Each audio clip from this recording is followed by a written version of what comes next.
Mate, got it all, mate. Nice. Right, let's have a look, Dave. See if we're live, buddy. Are we live? Are we live? I know we live? do this every week. We're going to make a remix of these. Let's have a little look. Are we live? We should be. It's just get. We are, mate. We are. We're live. Live, are we? Oh, yes. Nice. Compo. Here we go. Nice. Awesome. I like how we have to show each other. I do. It's weird. I do it. There's many reasons for doing it, but Yeah. yeah. Hey, everyone. Andy and Dave here. Another Tuesday tune-in. Yeah, welcome. Another. Yeah, it's a pretty big one today, actually. In terms of the subject, Dave. I know we were talking about almost the memories of last year. What we did before lockdown, and we thought, Killy, what did we learn from it? What can we share? And that's excuse me. And that's where we're at today. And we thought, especially around Killy, you know, it isn't the altitude, it is the attitude. And that's what we're going to focus on today before we tackle the usual questions. Just seeing, obviously, lots of people have joined us. Hey, Miko, Steve, Shona, Mark, Amanda, Mona, Sital, Padam. Even Padam's on here. Namaste. Padam clearly wants to go to Killy. That's where it is. Padam's one of our guides from Nepal. Padam, great to see you on. Julie, Pablo, Bry. Nice to see you back on Facebook, mate. Now you've recovered from your Facebook jail. He's a reformed character, my friend. He's a reformed character, completely rehabilitated. Asher, Jackie, James, Haley, Joel, Mikiko, great stuff, guys. And anyone that's just joined us, do say hello. It's always nice to see who's on because I can't see all the people that are on the live. But yeah, fantastic live today. We've got a couple of announcements as well. The winner of a water bottle competition we did over on Insta. So it's 5 lucky winners. We'll be announcing those on the live today. And we've also got another little announcement, which we'll talk about a little bit later. But Dave, we'll go straight into it. Yeah. Kilimanjaro, 12 months. I can't believe it's been a year already, right? I know, yeah. But we always have these little get-togethers and we're thinking like, oh, what should we do the live on? What should we do the live on? What's at the top of the list? And then I was thinking, well, top of my list at the minute. And is that it was about a year ago today. It was a year last Sunday, I think, or Saturday, where we were on the summit of Killy. Yeah. And I'm still thinking about it and still, relaying some of the lessons that I learned from Killy. Yeah. And it's strange because every trip that we do is different, which is why it's always hard to answer. Do I go to EBC or do I go to Killy? It's really hard question to answer because what you get from both trips is very different. Yeah. But one thing about Kilimanjaro in particular that I learned, and I learned it sort of particularly on the summit night from myself, from other members of the group, and what the guides are telling you is, and it keeps bringing me back to that famous Scott Fisher quote, that it's not the altitude, it's the attitude that matters. And that really was in effect on Kilimanjaro summit night. It was one of those that it was absolutely tough. And the first muscle that wants to give up on that type of experience is the mind. Either it's anxiety or panic or tiredness or fatigue, but actually doing that and completing the trip and coming back down, I learned, most people, almost everyone is a lot tougher than they actually believe they are. And by getting the mind right, you're going to unlock that toughness, And very good point. I mean, the physicality of it, you can't get around that. It's a toughie. And I think one of the big learns we've shared that around Killy, and you kind of maybe don't realize until you've done it, it is all about summit night. You've got some relatively, I say, difficult days. You've got Lava Tower, and there's no getting around it. If you've seen any of the videos or maybe some of the walkthroughs I've shared, I'll talk about Lava Tower. And it's hard because you're reaching an altitude, I think it's 4,600 meters, within a few days of actually starting the trip. So it's going to hurt. Everyone feels that altitude. But, you're doing it for a reason because you're letting your body, acclimatize. We're hiking high before we descend, considerable amount before which is the same day we go all the way down about 700 meters after that. Yeah. To Barranco Camp. And that's important for acclimatization. It pays dividends on summit night. And you don't really, I say, other than that, I think it's relatively easy up until summit night. I mean, nothing's easy, but I mean, if it was easy, we wouldn't be going on it, would we? It's one of those, but it is a challenge. And the summit night certainly Brought home the hiking in the night is very different to hiking in the day. If you're someone like me that loves sleep, and I'm not used to working nights, or I'm not used to, I haven't done much trekking. I've done a few nights, but nothing like summit night. And I think it's something we've been talking about in terms of trip prep. Is that wouldn't it be great to do some night treks that we could do in the UK? Yeah. Practice before going on Kili, because you know what, I think that'd make a hell of a difference, right? Yeah, I was lucky, I think, just in my many jobs that I've done throughout the years. One of them was that I worked construction on the railway, which involved a lot of night shifts with a head torch on. Yeah, so it almost felt familiar. But what's different is, and where that I think it's essentially having like a positive mental attitude, self-belief, and tapping into the reasons why you're there, and not feeling like, do you know what, I'm not sure I like, making the decision on the hill is always difficult. And I think unless you medically have to turn back, I always think push on, get the summit and get down, because it'll revolutionize the way you believe about yourself and the things you can do. And the reason why Kili brings that home in such stark contrast is because it's not just altitude. It's not just that it's in the night. It's not just that it's cold. It's not just the lack of sleep. It's all of those things combined into one intense 12-hour summit push. And it can be a little overwhelming, but I always remember there's a couple of people on our trip that really stood out. One of them you talked about yesterday in your live, which was James. We know him as Papa Tembo. In your email, sorry. And message. And the other one, and I'll give her a little shout out as well, is Rosh. So she's one of those where she's a constant, and I think she'd agree with this. She's a self-doubter, even though she's done Gokyo, Chola and Gokyo-ri in like blizzard conditions. She did the CMD route on Ben Nevis, and she's done Kili. And actually, it's really good to kind of see her, because she sort of represents a lot of the concerns that people have. What if I'm slow? What if I don't feel well? What if there's something? And but she did it, Going on your own. She went on her own, didn't she? And solo traveling and stuff, So she's a lot braver and a lot tougher than she gives herself credit for. And I think a lot of you guys, a lot of Evertrekkers are like that. Like you wonder if you can do these things, but actually, you should know that you can. It's just getting over the fear and harnessing the muscle between your ears, really. I think that makes a big difference. Yeah, exactly. And it's funny, just looking at people on the live now. Even Doug has joined us. Spud, how you doing, mate? Spud was with us. I call him Spud. He's a good friend. Sir Edmund Spuddery. Sir Edmund Spuddery. He was on the Kili trip with us, and if you've watched Kilimanjaro the long way, and there's the most Scottish guy you can imagine, he's the one. But yeah, no, it was a pleasure to climb Kili with Spud, and I can't believe it's a year ago. Absolutely crazy, mate. It is an epic trip, and Davey, you said a few good things there. I think obviously I talked about Papa Tembo, or James. Papa Tembo was his nickname on the trip from the guides, because he's a big guy. They remind him Tembo is an elephant. So that was their way of showing their affection, was by calling him an elephant. He also has a tattoo of an elephant on his shoulder. What about that? Yeah. So it wasn't it's not all to do with. But he's I know I talked about James a lot yesterday. When I was writing about the journey and his journey, which I was massively inspired by, someone that could go through that and do that. And I know a lot of Evertrekkers, they go through a similar journey. They might not be the fittest, they might not have all this experience. They might have some things that they're carrying with them, maybe some emotional baggage that they're trying to shift from going on these things, because sometimes you always look at the why you go on these things. But to be fair to him, last minute, and then he did it. I mean, he had a challenging time, but he was such a good guy on the trip. And you mentioned Rosh as well, that she had all those quite a few fears that are quite common, or concerns, and I know you mentioned them there, and it just goes to show that by cracking on and you having the right attitude, we'll go back to the attitude. And that resilience then to just crack on with it.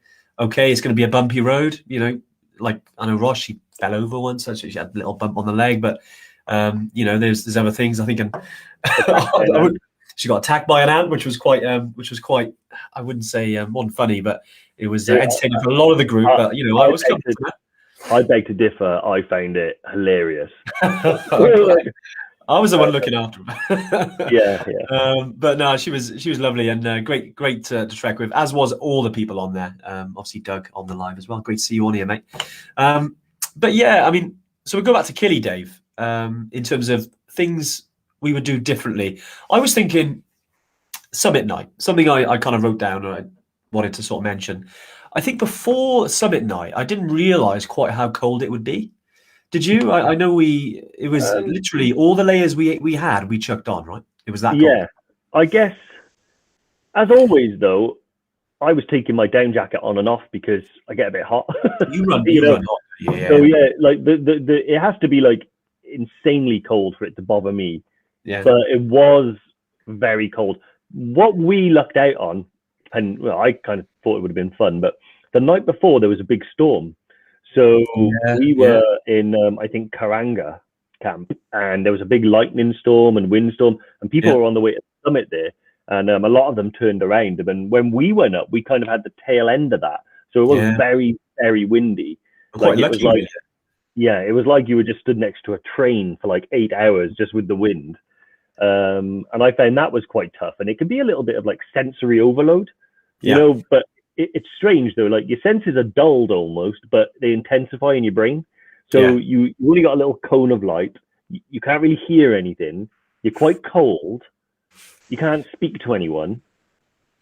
But at the same time, your head is like, it just feels intense. And that's one of the things I think I learned, which was you don't have to feel brave in order to kind of be brave, you know. And a lot of the time, you know, you put your trust in the guides, you put the trust in your fellow teammates, and you just keep putting one foot in front of the other and trust yourself, and you'll achieve it and come back down. And in retrospect, you'll think differently about it. But I think like Steve was another guy that came on, and he even said that halfway up the mountain, he was like, "What am I doing? Why am I doing this for?" You know. And actually, when he did it, challenging time, didn't he? When he did it and he came back down, he was like, "Yeah, that was awesome."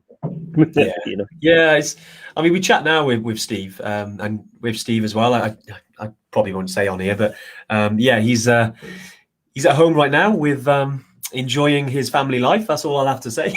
But no, he's a fantastic guy, and he's obviously created some wonderful content for us. And you know, just as an Evertrekker himself, because he'd done Everest Base Camp before with myself. You know, he's a great guy to have on the trek. But you know, I'd be the first to admit altitude doesn't really agree with him that well. He struggled a couple of times, and sometimes it can be. You know, I think with Steve, he had a bit of a dodgy belly, didn't sleep well. You know, these sort of things can play on your mind, and you know, those doubts do creep in. You know, can I do this? You know, am I? Because his stats were really good. Like you look at his oxygen levels, you look at his heart rate. I mean, if you were to go just on stats, he was doing fantastic. If you were to look at him, you want to get him off the mountain. You know, he didn't look great at all, but it was because it was other things rather than the altitude affecting him. Yeah. And again, we go back to the attitude, and you know, he admit afterwards, you know, that he listened to those doubts rather than thinking, well, wait a sec, no, you know, I'm going to do this. You know, but he did get to the summit, and that, you know, I take my hat off to him literally, because, you know, lesser men would certainly have turned around. Much like James, you know, they both battled on, they both made the summit, and now we talk about it and they're like, oh, that was amazing. What a journey it was. You know, I'll never forget that, especially because it was followed by our good friend COVID, literally within a few weeks of coming back, and we haven't been able to do anything since. So it's made us realize how precious those moments are where you achieve these things. And I think, and that's why we kind of thought, right, we can talk about it today. Obviously, we've got other questions as well. We've had quite a few come in on email, and Papa Tembo itself has just turned up. There he is. Yeah, James, how's it going, mate? But one thing you mentioned then, Anne, which is about what would I do differently on Summit Night to make go on. I would only ever change one thing about Summit Night. I was happy with my entire setup except for one thing, which was I had a fleece on, my Evertrek fleece, but it didn't have a hood. Yeah. So I had to use like the hood on my my Gore-Tex jacket or my down jacket, and they're really loud. Yeah. If I had something like what you're wearing now, like my Rab one, with a soft hood that went over my head. Yeah, that would be they're like technical ones, so they hug the head. Yeah. That is the only thing I would do differently. So I could keep my ears warm, without having the noise. I mean, that's the only thing. And I tell you what, I would bring more sweets. Okay. Yeah, more sweets. Yeah, more snacks and stuff like that, because I ran out.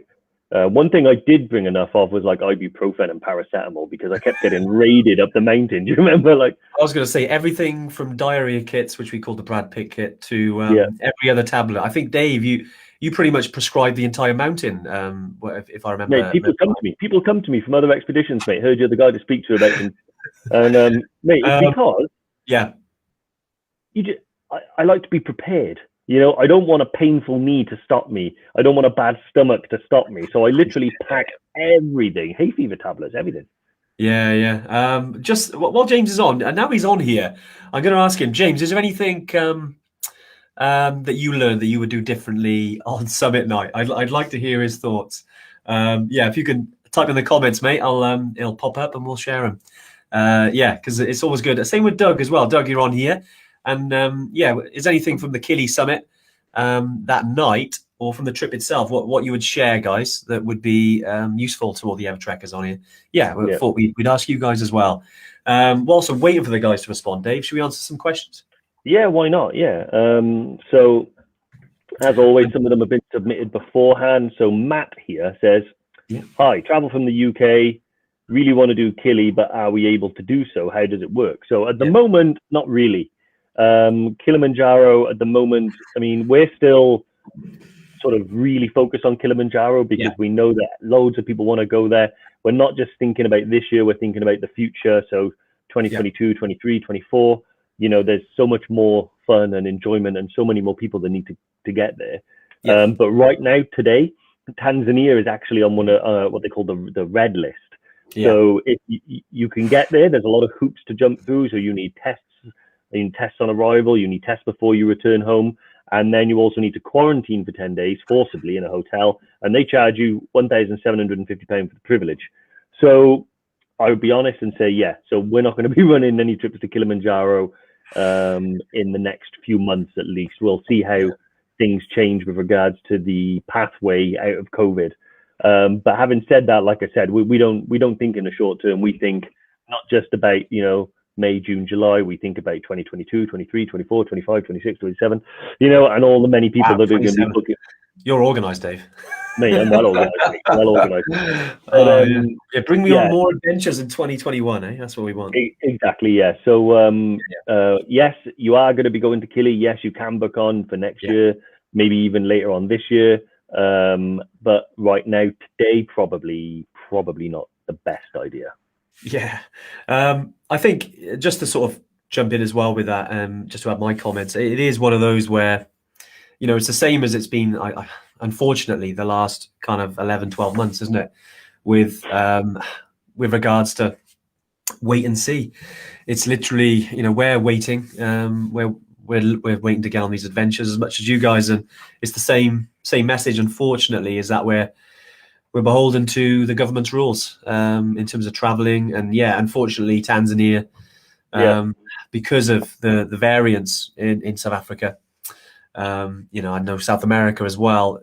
It means that there might be that sort of, unfortunately, lingering travel issues. But as Dave said, think ahead here. We can't wait to get traveling again. I mean, we're hoping by the summer it'll be fine. It'll be great, and it does lead me on to the next question, because someone else has asked. I'm just trying to get the question up again. I think obviously Matt, you asked that, but I know that Keith Walker has emailed in as well and messaged, has received booklet and buff. Yeah, great, nice to have it, Keith. Going in July to Kili, and again it's the same question, I think, but he's looking to book flights, and it is one of those. I'd say if you're going to book your flights, and potentially with regards to booking them, you don't want to leave it too last minute. Is that if you book it directly with the airlines, especially with airlines like Qatar Airlines, I'm trying to think of some others that fly to Kili. Emirates. Not sure if Turkish do, but I know Qatar and Emirates do. If you do book directly with them, they are offering free reschedules. Some companies are offering small charges, but it means if you can move it, then you can move it. But I know a lot of people are looking, obviously, some cheaper flights via third parties, it just means that there might be some issues regarding rescheduling. So yeah, do take that into account. Again, I wish I'd say, yep, go ahead, book them 100%. You're going to go, but unfortunately, it's not that kind of environment at the moment. But yeah, Keith, I hope that helps a little bit, mate. You've also asked, hire a down jacket. Do we also hire Kili? Yes, in terms of the down jacket, yeah, you can get that out of the hotel when you arrive. I think it's about $10. It's hardly anything to hire it for the trip. So I know in Nepal, obviously it's all included, but with any gear that you do hire in Tanzania, it is a small extra charge, which you can pay locally because it's like a local store, if you like. But yeah, great stuff. I think we've had a couple of Evertrekkers mention a couple of things. So Edmund Spuddery has come back and said only thing that he would bring with him on summit night, which he didn't bring first time round, would be mitts and hand warmers. So I think he clearly suffered with cold hands. I don't remember Doug complaining about cold hands, but he's a tough Highlander. He's not going to complain about it. But yeah, I would be inclined to agree there. Also love that Hannah Merton, love David Goggins. His book is really, really inspirational. I kind of love the way he trains and stuff like that. But yeah, goes by the mantra, when your mind is telling you you're done, you're really only 40% done. And, love it. I love that. That's brilliant. I'm gonna have to. I haven't read any of the book, Dave, but I know you're into David Goggins. He's a great guy. I mean, you got to take inspiration from many forms, and he's the guy when I feel like I need to give myself a kick up the ass. And I've been staring at my running shoes for like 45 minutes, wondering if I'm gonna go. I try and channel David Goggins, and do it that way. Nice.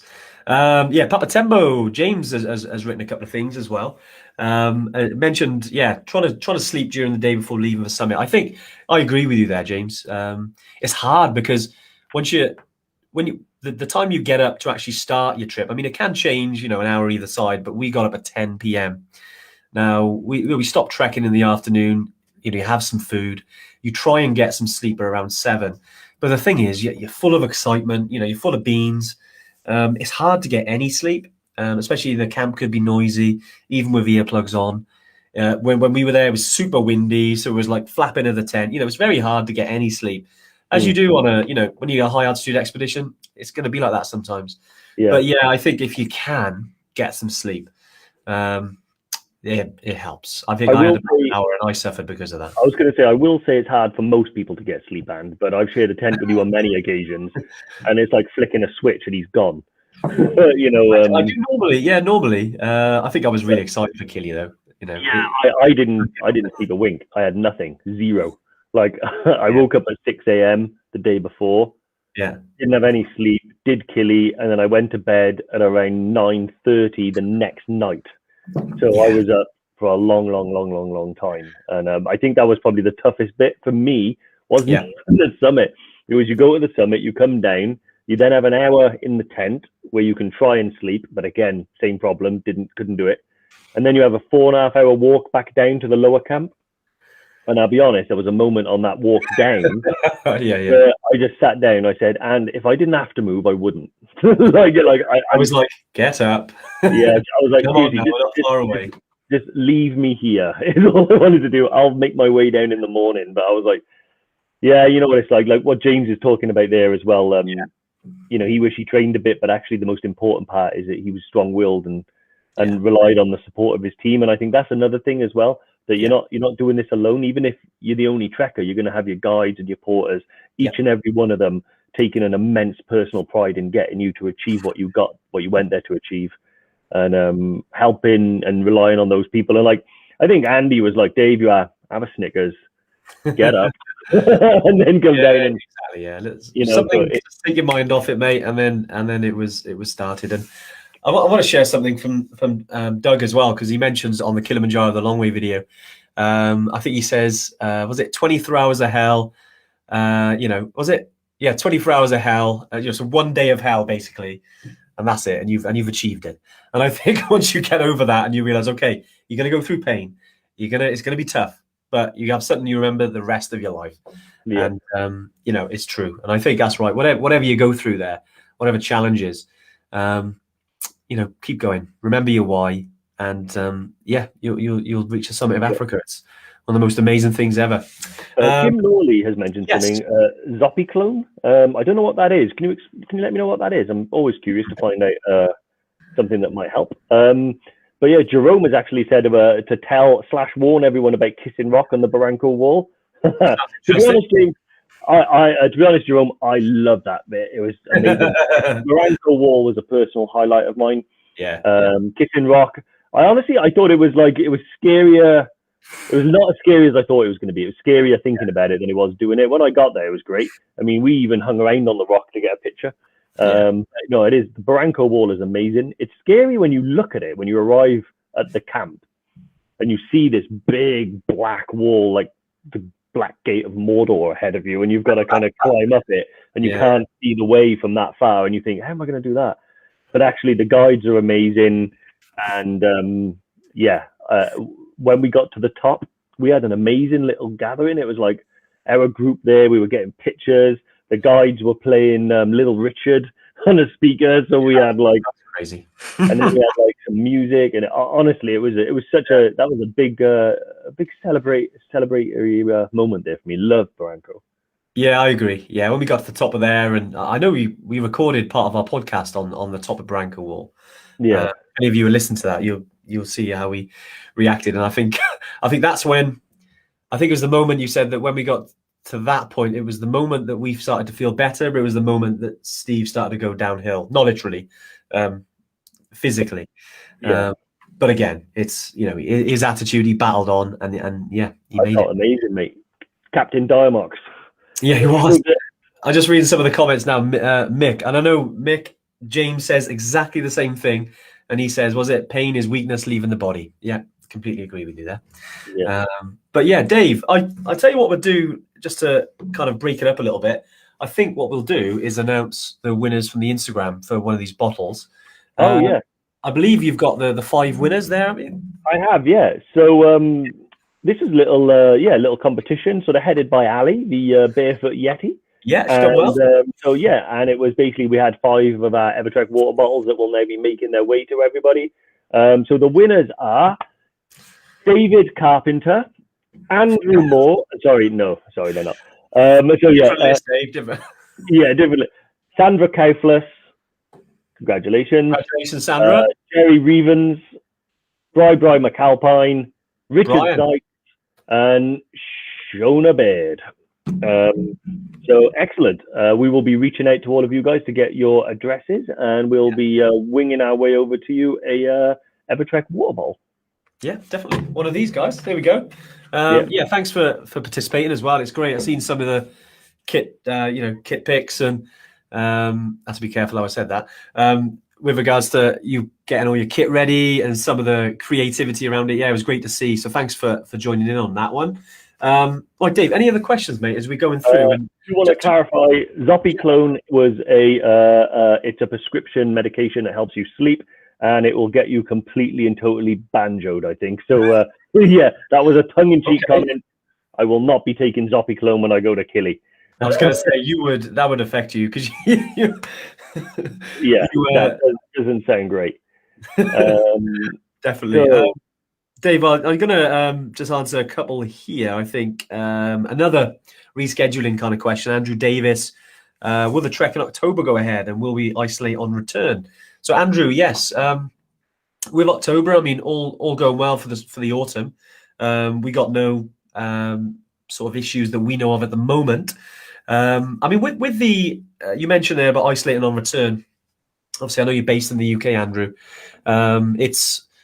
It's one of those, I think, that might be continuing even when the lockdown ends, and that. So it becomes with those travel restrictions. There might be some issues with that, but again, it's as I said to Keith. We talked about Matt and all the other questions we've answered around rescheduling when it comes to that kind of stuff. We're in the same boat as you. It will new rules come at the drop of a Trilby hat, so you just have to kind of keep an eye on that as we go. But October's a little way off yet. Let's fingers crossed, mate. We can get you on this trip. If it could go ahead, we can go ahead. And can't wait to have you with us, Andrew. Awesome. So let's have a quick look now. So See, but bye, Mark. Bye, Kim. I can't believe there's something more important than the Tuesday tune-in that you're running off to. But that's fine. Speak to you soon, guys. So Diane has asked, what is the maximum number of people on a Brecon training weekend? Yeah. I think around what? Do we do 12 people maximum, something like that? 12, so Dave, that's 12 people, yeah. So any more than that is the limitations. Yeah, and any more than that, it's like herding cats on the mountain. You're a nightmare to keep track of. So we don't want to lose anyone, but no, yeah, about 12 people per training weekend. Yeah, and that's the ones in Brecon. Yeah, we love those. I think in the winter training is about 8. And am I thinking right? Yeah. So I mean, we're talking about the training weekend we run in Brecon Beacons. Yeah. With regards to the winter skills, which unfortunately I know we're coming out of winter now, which is obviously going to be difficult to run this year. But if you're on any future skills courses with our good friends, Aim Higher, I believe it's 8. Yeah, with regards to the capacity. But we've got plenty of spaces for. I think the one in August, I think we've got about several people booked on that already. So get yourself in. I think Lauren's on the comments. If you could drop the training weekend link in there, just if there's anyone on the live that does want to join us on the training weekend. Diane, I know you're booked in. Jerome, I know you're booked in. I know a few others are. Sorry if I can't remember your name, but can't wait to meet you guys and do some trekking finally. I mean, honestly, I cannot wait to get back to the mountains, guys. It's going to be fantastic. It absolutely kills me that there's a little hill just outside my window over there. If I had half a mind to, I would just get up there right away. But no, I can't wait to do the training weekend as well. It's going to be awesome. Julie, Julie. Yeah, training weekends are a good laugh, and and hopefully you guys get a lot of benefit out of it as well. Yeah, definitely. Well, look, I mean, there's a sort of with regards to questions, I think we've run out at the moment. So what I'll do is I'll go into little announcement. Obviously, we're talking about Kili today, and over the last probably 2 months now, we've been wondering because we do like a competition or two, don't we? If you've been part of the community of Evertrekkers for some time, you would have seen that we've run competitions to Everest Base Camp.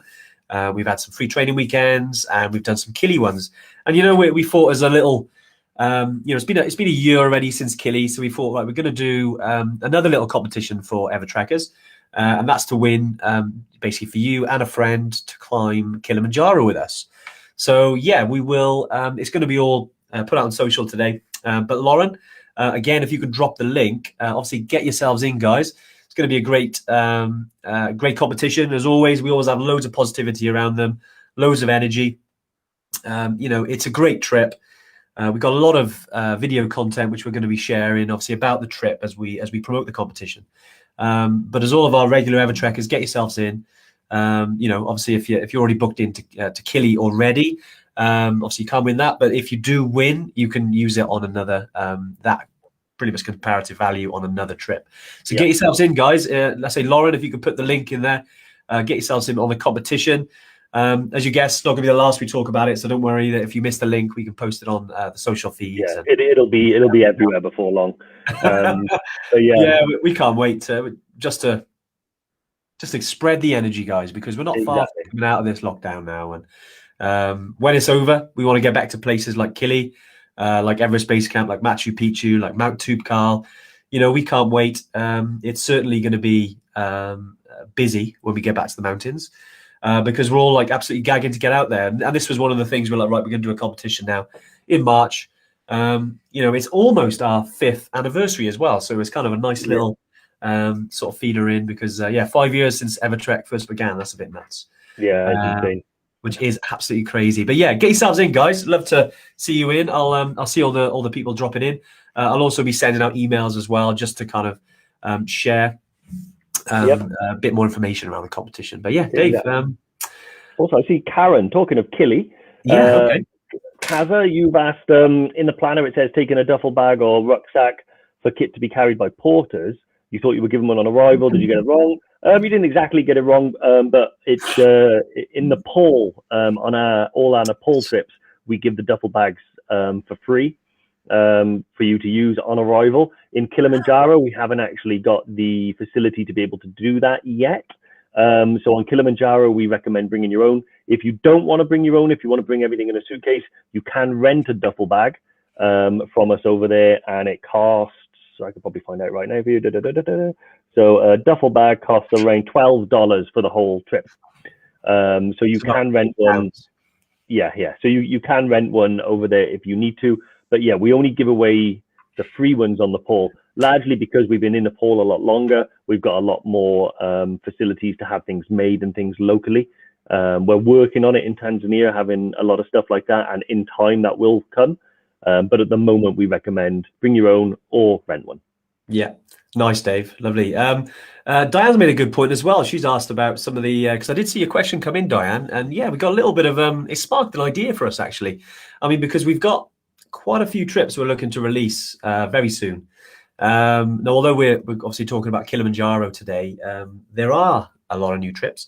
So we thought once a month, what I'll do, because Dave is our head of operations, he creates, all of our new trips, while sourcing, making sure they're Evertrek-fied, if you like. At the moment, very difficult to go out and test these. So the first couple of groups will be what we call test pilots. We did that historically. It's worked very well. But yeah, every month I'm going to be asking Dave, sort of what's the future looking like, Dave? And Dave, I'll leave it to you. There's a few trips you want to talk about today. Yeah, exactly. So, we're always looking to expand our sort of repertoire, add another quiver to our bow, so to speak. And so what's happening now? So we got a couple of really good trips that I've been working on that are pretty much ready. So within the very distant future, we're probably going to be announcing those, releasing dates, and you guys can book on them. So I think the first thing we've got to do is we're going to announce that we do have another trip in Nepal. So this is a lovely little sort of niche trip. It's the Langtang region of Nepal, which is a little bit of an unknown gem. I mean, when I say that, I mean people do go there. It is known about, but in much, much smaller numbers. So it's a little bit off the beaten track. And there is a cheeky little summit out there called Yala Summit, which is about 5,500 meters. So it's going to be a lovely, amazing trek. You can see, I think you can see Manaslu and Choyo, and there's loads of other 8,000 meters mountains that you can view over there. But this trip is lovely. And the great thing about it is it's going to be between sort of 11 and 13 days. Got to finalize it yet. I think it might come in at around 13 days. So it's going to be shorter than the EBC trip. So yes, Langtang, very excited about that.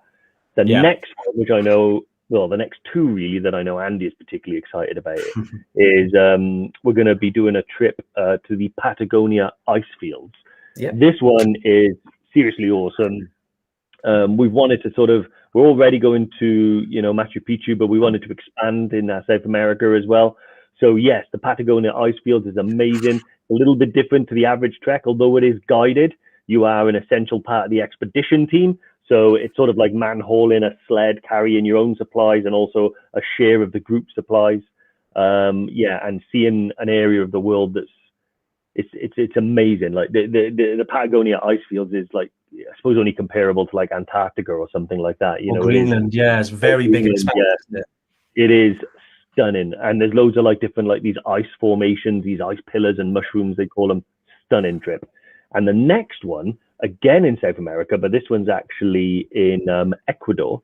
We're going to be doing the Chimborazo and Cotopaxi peak climbing. It's actually it's 4 volcanoes. We reached 3 summits, and one of them is over 6,000 meters. Little factoid: Chimborazo, based on its location on the equator, is the furthest peak to space, or the furthest point from the center of the Earth, I think technically. But that's an amazing trip. So that's going to be super. It's going to be like 20 odd days. You're going to be out there in Ecuador, summiting some of the biggest. At least one of them is active. Cotopaxi is pretty active.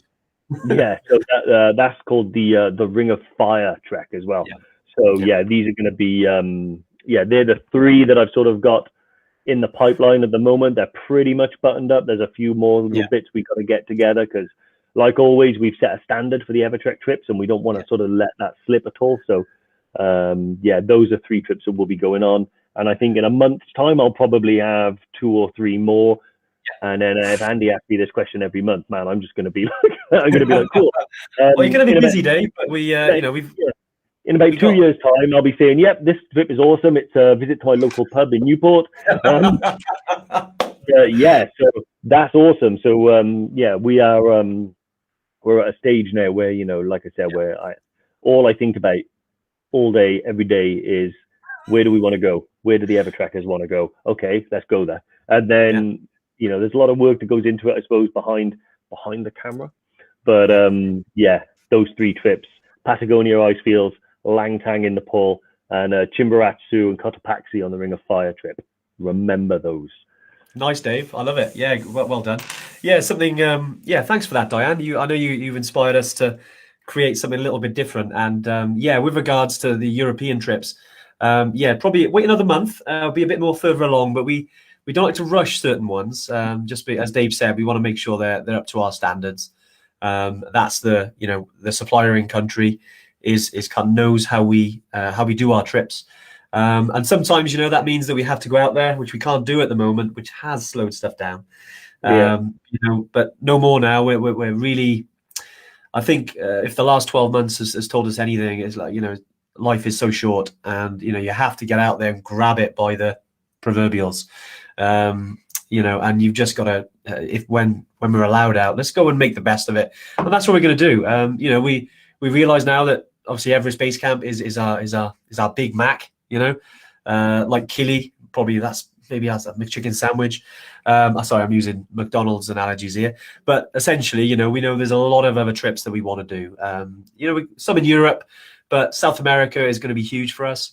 But we can't forget about Nepal. Nepal is our bread and butter, and there's some amazing places in Nepal. Langtang region is going to be great with Yala Peak. I'm really excited about that one myself. Have a look at the pictures and chat to the guys in Nepal. So yeah, guys, as always, we as soon as we launch, ready to book on, you'll know. Mont Blanc isn't too far away, guys. So stay with us. Yeah, I think. Well, you've got the 7 summits, right? And yeah. Well, it's always, because we're always conscious about talking about too much, because we're always like, okay, competition, then we got something else, then we got new trips, and we know there's a lot to take on board. So we'll try and stagger it a bit for you guys. But yeah, we got a lot of stuff to look forward to, especially as we come out of this lockdown with the new trips. We're able to get out there and test them, as well as having test pilots on trips. And then you will be able to see, our dreams then really of, getting you guys on amazing high altitude trips. And don't forget, all of our trips are high altitude. There might be sort of the odd one or two that are more epic. Like Patagonia Icefields isn't essentially high altitude, but I think it's hard enough that, it's pretty challenging. And we were thinking, right, we'd love to have that, like you said, quiver to our bow, if you like. But yeah, a couple of questions then. Just coming in, guys. I think Miko's asked, was it Chimborazo, Dave? Yeah, just to confirm. Yes. Yeah. So so Chimborazo is the big boy. Cotopaxi's the famous boy. And then there's a couple of other volcanic peaks as well. One of them we use for acclimatization. And then there's 3 actual summits, all leading up to Chimborazo, which is over 6,000 meters. So that's going to be, amazing trip. I mean, honestly, I can't wait. I also want to go to Patagonia, because there's a little Welsh village in Patagonia, right? And where there is, they speak. They speak Welsh. I think it happened. I don't know the exact history, but yeah, there's. I know some friends who have been there and who are from Wales but don't speak Welsh, and the Welsh that were living there weren't happy that we didn't speak Welsh. But I wonder if Shona's been there. Maybe I just made that up. Shona, can you clarify? But another question. So let's have a quick look. So Shane, hi guys. Tips on how to keep mountain fit and keep the timber off in the absence of being able to get up the mountains. Cutting out alcoholic beverages of choice, preferably not being the answer. Right. Yeah. Okay. Shona has been there. Shona has been there. Shona, can you do me a favor and let me know a little bit about that place? Because I really want to investigate it, and maybe you haven't been there, can give me some tips. Secondly, keeping the timber off, mate. If you can find an answer to that question, can you please let me know? However, my advice would be, you've got to keep active, and you've got to keep the mind active, and routine is what really helps me, So I'm a creature of routine. If I don't have my routine, I tend to just go downhill and do nothing. So set yourself a plan and stick to it. Make your goals public. If you want to run 5K, if you want to run 10K, if you want to cycle 100 miles, and you want to set certain goals that you need to get there, which involves, okay, on Monday, I'm going to go out on my bike and I'm going to ride 20 miles, an easy 20 miles, take my time. As long as you do it, that's in the bank, then it's done. And then the next time you go out, you got to set that goal again. And it doesn't matter whether that's hiking, whether that's cycling, whether that's running or swimming, or whether you're doing a home workout. As long as you have a goal set in mind, I think that's what really helps me, because recently I've sort of taken my foot off the gas training wise, because a couple of trips that I wanted to go on are not happening, and you have a tendency to take your foot off the gas. And actually, I also look around me for inspiration. So I took my foot off the gas. Andy's put his foot firm on it. So he's been getting up at 6 a.m. like Rocky and going out drinking raw eggs and running. Raw eggs? Not quite raw eggs. But... yeah. And, and that's kind of inspired me, So I've been getting out on my bike more, and I've been running more, and actually just setting out a plan and sticking to it is what makes it good for me. And, but, try different things, try different forms of exercise as well. Keep it fresh. Some people, they have a one-track mind and they try and run, but running might not be the answer. You might just like start using your bike to go to the shops or something like that, Yeah, exactly, Dave. I think you've mentioned a few good things there, and it's different for everyone. I think, it's all about balance. You mentioned there about having a beer. It's like us. We're watching the rugby on the weekend. We had a few beers, and if you balance that with a bunch of exercise, try and eat slightly healthy just to try and lose a bit of weight. Intermittent fasting I found is really good. There's loads of different opinions. Out there. Obviously a lot of gyms are closed right now, so you can't really do that. But if there's one thing we are allowed to do, that's walk from your house right now. Hopefully we'll be able to travel to actually hike in the near future, in the next month or so. In the UK now, just talk about the UK. Do what you can. I think sometimes it's hard to learn motivation. I think I was reading this morning. It sounds interesting, but there's a book called The Alter Ego, right? And it's nothing about being a superhero, but it's almost I always like to learn new things about mindset. And if you can picture yourself as a superhero with certain strengths, and you can go out there with, if you want to, like Dave said, if you want to get out there and run 10K, what sort of person do you need to be to get out there to run 10K? But again, it comes back to your motivation, getting up and doing it. That's down to you. You've got to want to do that. You're not in the army or anything. You can't be forced to do that. You've got to really, you've got to want it. There's got to be a why. There's got to be a reason for it. And if that reason is that you want to climb Kilimanjaro, whilst talking about Kilimanjaro, I thought I'd ask you a question. If you didn't do the training and then you didn't summit Kilimanjaro, knowing you could have done more, how does that make you feel? Because if you want to find your motivation, you don't want to be that. You don't want to have that feeling of not summiting. So do all the work you can before you get out there. Then that question will need to be asked. That's your motivation. Then that can help you achieve it. So just simple things like that. Can be just asking yourself your question. Shane, I'm going to use you because you're talking about beer. Shane, what's it going to take to get you to Everest Base Camp? What's it going to take to get you up Kili? What's it going to take to get up at an hour early in the morning and do a run or do a walk? What's it going to take? Only you know the answer, mate. But let us know how you're getting on. Yep, awesome. And Ramona's asked, can Gaz Hunter take one of his strats to EBC? He can, but I don't know where you're going to plug it in. Maybe an acoustic might be easier, right? And power's a little bit intermittent up there, but you can absolutely bring it. We may have to get an extra porter to carry it because the weight of it.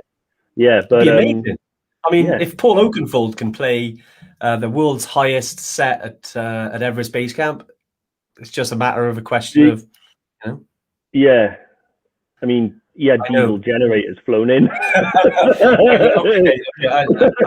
It's easy, but I'm saying it can be done. Yeah, well, anything can be done, I guess. Exactly, why not? Just bring the guitar and we'll worry about how we get it up there when you get there, but we'll figure it out. I'd love that image. Fender Strat. I'd love to see that. Yeah, that'd be awesome. Yeah. And I know for a fact that, playing in the lodges will be greatly appreciated. Yeah. Everyone loves a bit of gentle guitar music, when they're trying to acclimatize. That'd be awesome. Brilliant. There's a few more questions coming actually, which is great, guys. Just looking, might start an avalanche. Oh, it's a very good question actually. Mark makes a good point. But yeah, was it someone said? Chris Lewis, hello, wanting to do EBC, book EBC, but have Island Peak in your head. Ooh, difficult decision. Yeah, how difficult is it? Is there a high success rate for the summit? So, I mean, there's a few options, I would say, off the bat, Chris. You can do EBC and Island Peak in the same trip. We've got a trip that incorporates both, Ultimate Island Peak. Lauren, if you're on the comments, if you could drop that in. Check it out. Chris, you could download the guide, have a little look into it, see if the itinerary, it is a long one. So, you know, in terms of annual leave, etc. We do have another trip for Island Peak, which is 16 days. And then we've got the Everest Base Camp trip on its own, which is 15 days. So there's a few options. In terms of summit success, Island Peak's very, very mixed. I mean, we've had a lot of success. We've also had a lot of people who have, you know, because of weather, because it is high, you know, you're over 6,100 meters. Weather comes in, you can't see, you know, I think it was when we were able to do a last trip, I think it was in the autumn of 2019. Yeah. The guys just got a little bit higher than high camp. They got the highest team on the mountain, but I think 9 teams had to turn back because it was just too difficult. It was dangerous. You know, the guys got higher than anyone else on that mountain, but still they weren't able to get to the summit. Yeah. You know, but if going to Nepal, I mean, I always say this, that it's more than the summit. You know, seeing Nepal, trekking through the Khumbu region, it's amazing. The culture, the views, the people you trek with, your guide. You know, there's so much more than just that summit. And, you know, it might be worth just doing Everest Base Camp, getting a little taste for it, seeing how you get on. And then if you want to go back and think, cool, I want to take it a bit higher, because, you know, base camp is like 5,300 meters roughly. Then yeah, you can do both. Just come back again and we can do Island Peak. But yeah, drop us a message. Obviously, if you want to go for it, and Lauren's put the link there. That's the big trip. I'd probably say it's one of the most challenging we do, which is Everest Base Camp and Island Peak. Go for it. I'd hate to say if it's the first time. We've had first timers go and do Everest Base Camp and Island Peak. Again, do you think is that something you want to do? You know, go for it. I mean, to be honest, yeah, I think, you know, if you want to do it, it's worth the risk, because you'll win no matter what. You know, you might win and get the summit, or you might win just having traveled to Nepal and climbed the mountain a bit. It all depends on weather. You know, weather's probably the biggest turnaround, because when you climb a big mountain like Everest or something like that, you have an indefinite amount of time really waiting for a weather window. On these sort of trips where you go to Island Peak, generally, you know, you've got a finite amount of time, because you're there for about 20 days and you've got a flight to catch, so you don't have a big window to wait for good weather. Having said that, like Andy said, we've had plenty of success on the mountain. You know, I know, you know, that if it's possible to get you up there, our team will get you up there. Yeah. And the rest is up to the weather gods, basically. Yeah. And and that's it. Yeah, even Mark's back. Mark Van Rossum's back. I suppose we've been going for that long. Didn't miss nothing, Mark. Maybe 3 new trips, maybe new competition. I think that's what he missed. Mick. So I know Mick is booked in. Frustratingly, he's rescheduled his trip, I think, 3 times now because of COVID. And he's doing Island Peak. He's been to Everest Base Camp. You know, he knows altitude. He can't wait to get Island Peak. And we feel like we're leaving out like sort of a little cousin, aren't we? We don't talk about Island Peak, but you know, it's a fantastic trip in its own right. And yeah, Mick, we can't wait to get you there, mate. Keep hydrated in the interim, and when you're out there. And I'm sure, you know, once we're allowed to go back, you'll climb it, mate. No doubt. I want to see that summit picture. With your, I know you got the military flag. You can fly that on the top, mate. Can't wait to see that. Yeah, awesome. Nice, Dave. Well, look, I know we're coming towards an hour now. I know we've kind of skimmed through a bit there, but any final thoughts, Dave, before we finish?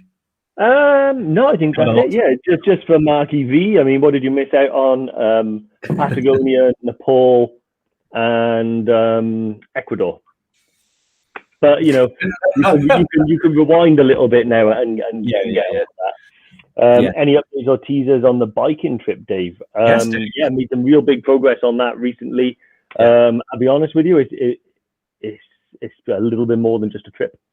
So that's why it's taking a little bit longer and why I just haven't fired that bad boy out. But we're this close.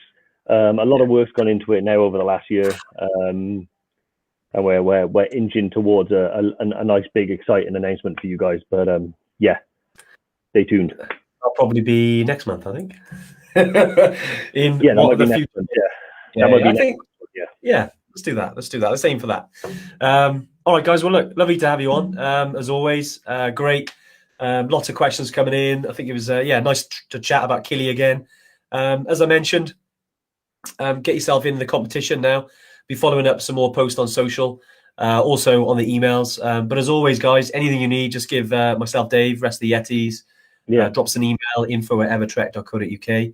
Facebook message. Also got the chat bot on the chat feature on the website. And yeah, we'll catch you next Tuesday. Exactly. Hayley Lou Brimble, yes. But yeah, other than that, awesome. See you guys. Yeah, take it easy, guys. All the best. Bye.